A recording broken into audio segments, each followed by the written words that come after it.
I don't know about you, but my company does performance type evaluations every year where leaders are looking at the performance of how you are doing against your job description, against the goals set for you. They adjust compensation accordingly.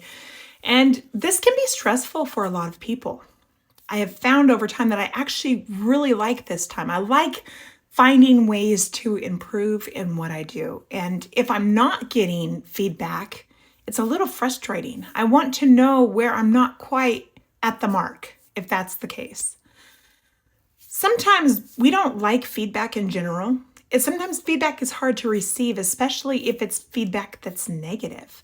And I know we are called to encourage each other and lift each other up, especially as Christians. But feedback is an important part of helping each other grow as Christians. I came across this passage in Proverbs 15 today, and it says this: the ear that heeds wholesome admonition, another phrase would be constructive feedback, will lodge among the wise. Those who ignore instruction despise themselves, but those who heed admonition gain understanding. The fear of the Lord is instruction and wisdom, and humility goes before honor.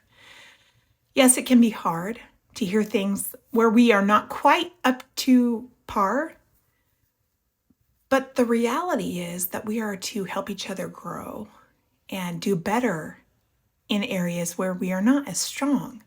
We help them along, though. We don't just throw people to the wolves and say, you're on your own, deal with it. So if you are in the place where you're giving feedback to someone, if they need some help along the way, be sure to not just throw the feedback, but also give them the steps in which to grow and improve.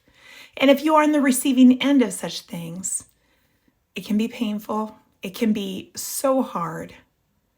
But through this process, you will be better off, and it is for your benefit.